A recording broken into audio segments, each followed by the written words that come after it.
نیازی صاحب آپ پلیز پہ تجزیہ دیجئے نا. ظاہر ہے ایک ملک ہے جو ہمارے جس کے ساتھ ہمارا بارڈر شیئر ہو رہا ہے, پڑوسی ملک ہے, وہاں کی صورتحال آپ کے سامنے. ہاؤ ڈز اف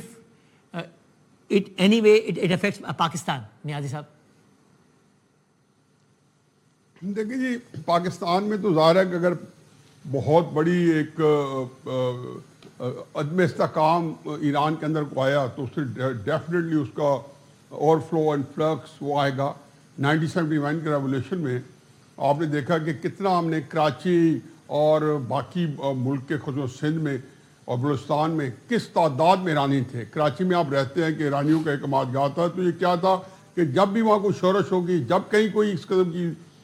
گڑبڑ ہوگی تو لوگ جو ہیں افغانستان کے لوگ یہاں پہ آ گئے, کئی دوسرے ملکوں کے اس طریقے سے جب بھی ہوتا ہے تو پڑوسی ملکوں میں سیریا کے ٹرکی میں چلے گئے جب وہاں پہ اس طرح کی صورتحال پیدا ہوئی. یہ تو ایک ہے فطری بات اور اس کا پاکستان پہ اثر ہوگا. لیکن عملاً میں 2-3 چیزیں میں ایڈ کروں گا, میرے دوستوں کی باتیں کہ ان میں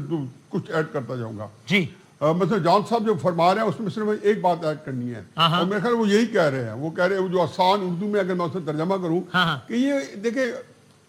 ڈونلڈ ٹرمپ کی جو فرسٹریشن ہے, میں یہ سمجھتا ہوں کہ یہ اس کی ان کے اندر سم ہاؤ میری فیلنگ ہے کہ وہ سمجھ رہے ہیں کہ وہ جو کچھ اکمپلش کرنا چاہتے تو وہ نہیں کر سکے اور ایران نے قابو کر لیا ہے. پھر ایک دو چیز کا ذکر نہیں ہوا کہ ایران میں 4-5 دن سے اور یہ انڈورس کریں گے کہ جو ریلیز نکلے پورے ایران کے اندر حکومت کے حق میں, اس نے بالکل مارجنلائز کر دیا اور پروٹیسٹ ریلیز کو جو بڑی ایک آرگنائز اور بہت ہی وائلنٹ طریقے سے 3-4 ہفتے سے انہوں نے پورا ایران کو اپنی گرپ میں لیا ہوا تھا. اور اس کے اندر یہاں تک میں نے سنا, میں نے جب ایک اپنے سورس سے وہاں ایران پتہ کیا تو یہ کہتے ہیں جی کہ کم از کم جو ہے نا 5 لاکھ آدمی تہران تھا, جبکہ حکومت کی یا جو ریولیوشن گارڈ ہے وہ اس کو 20 لاکھ بتا دیا. لیکن ہم گنتی سے نہیں کرتے, وہ کہتے ہیں کہ 7-8-9 کلومیٹر تک اور بریجز پہ روڈ پہ نیچے انسانوں کا سمندر تھا. یہ بیٹھے ہیں جون صاحب موجود ہیں, بتا دیں گے. اچھا وہ بھی یہی کہہ رہے ہیں, وہ کہہ رہے ہیں 4 کلومیٹر تو میں تھا, میں جانا تھا 4-5 کلومیٹر کے فاصلے پر میں تھا. اچھا میں نے سن نہیں سکا, انہوں نے جملہ میں نے یہ بتایا کہ وہاں مجھے بتایا گیا تھا کہ مطلب کہ لگتا تھا کہ یہ گنتی میں ایسے نہیں کر رہا. اس نے کہا جی گنتی نہیں دے رہے کوئی 8-9 کلومیٹر. وہ کہہ رہے اتنا تھا کہ بس ہم سمجھے کہ آپ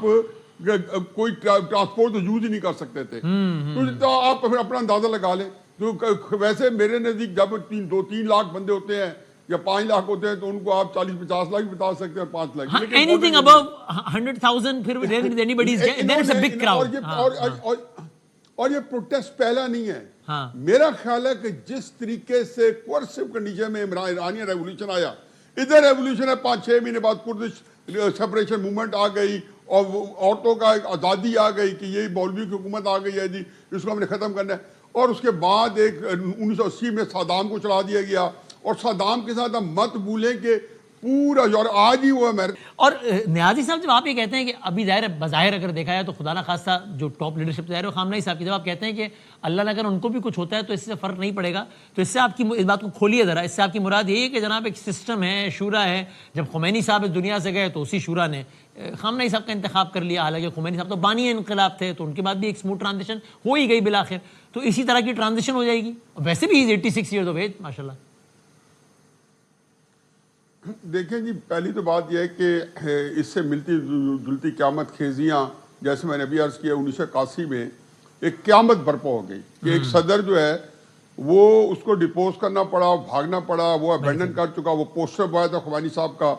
اور وہاں پہ ان کے جو 73-75 جو ٹاپ کے بندے ہیں, کیبنٹ اڑ گئی, پارلیمنٹ ممبرز اڑ گئے.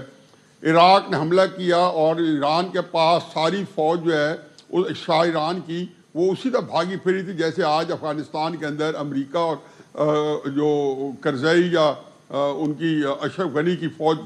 تتر بتر کے بھاگ گئی ہے. یعنی کہ کوئی چیز نام کی نہیں تھی, بالکل ایک انٹرینڈ تھی. یہ ایران سروائیو کر کے آ رہا ہے. پھر وہاں پہ انہوں نے, آپ اندازی نہیں لگتے کہ ایران کا بیک اپ جو ہے, وہاں کا جو ایجوکیشن سسٹم ہے, سائنس ہے, ٹیکنالوجی ہے, انڈیجنس سائنس ہے, وہ بہت آگے بڑھ چکے. جو لوگ ایران کے ساتھ انٹریکٹ کر کے ان کو پتہ ہے وہ ملک نہیں ہے کہ لبنان یا لیبیا کی طرح چلیں گے اور قذافی کو پکڑیں گے, صدام کو پکڑیں گے, جا کے وینزویلا میں میڈرو کو پکڑیں گے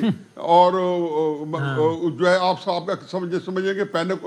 پھیلے گا اور سارے لوگ ڈھیر ہو جائیں گے، گرین لینڈ اور ایران سب کو پھر ہڑپ کر جائیں گے۔ میرا خیال ہے کہ وہ کہتے ہیں نا کہ شوق گل بوسی میں کانٹوں پہ زبان رکھ دی، ان کو اس سے پہلے ہی نہیں پتا۔ پہلے جب B-52 بامبرز آئے تھے تو ایک انڈرسٹینڈنگ تھی، انہوں نے بھی وہی کچھ کیا جو لمیٹڈ آپریشن کرنا چاہیے تھا، اور ایران نے بھی اس کا جواب وہی دیا کہ جو انہوں نے دینا چاہیے تھا۔ یہ ہوتا ہے کہ جس کے اندر آپ پہلے بیہائنڈ دا سین بتا دیتے ہیں کہ ہم آئیں گے، یہ کریں گے، اور ہاں آپ کو پھر اجازت ہے، یا وہ اگلا کہتا ہے میں بھی کروں گا اور میں یہ کروں گا۔ اس صورت دوسری بات یہ ہے، ایران کی لیڈرشپ اول تو میرا خیال ہے کہ وہ اس وقت ہی بڑے محفوظ مقام پہ تھی، لیکن کوئی پتہ نہیں ہوتا، جیسے اس کا بندہ جو CIA کا جو ٹاپ بندہ تھا، جو سب سے ٹاپ اس کا بندہ نکولس میڈرو کا، وہ CIA کا بندہ تھا جو اس کے قریب ترین، جو سب کچھ اس کے بارے میں پتا تھا، اس کی موومنٹس کا، اس کی رہنے کا۔ ہو سکتا ہے یہاں بھی گھسا دیو، یہ کوئی اتنی بڑی بات نہیں ہے کہ اس میں آ جائیں، لیکن ایرانین اور ٹرکس بڑی ریزیلینس قومیں ہیں، ان کی ہسٹری آپ دیکھتے جائیں نا، یہ ساری کی ساری یہ ہوتا ہے نا کہ ان کے اندر ایک خاص ایک وہ چیز ہے جس کے اندر یہ لڑ پڑتے ہیں اور پھر اس کے بعد سینے سب پر رہتے ہیں۔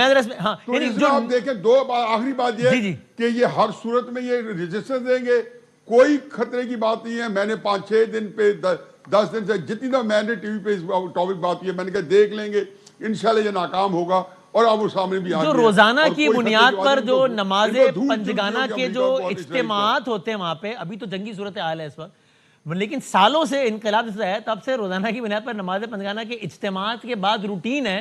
کہ وہ مرگ بر امریکہ، مرگ بر اسرائیل، مرگ بر ضد ولایت فقیہ و خامنہ ای صاحب کا رہتا ہے، اس کے نعرے لگتے ہیں وہاں پہ۔ تو پوائنٹ ہے کہ وہاں پہ ایک پورا ایک مائنڈ سیٹ ہے جو کہ یعنی جو کہ اس سوچ کے خلاف ہے کہ امریکہ، اسرائیل، چاہے وہ اپنی حکومت سے، مقامی پالیسیوں کے حوالے سے ناخوش بھی ہو تو بھی۔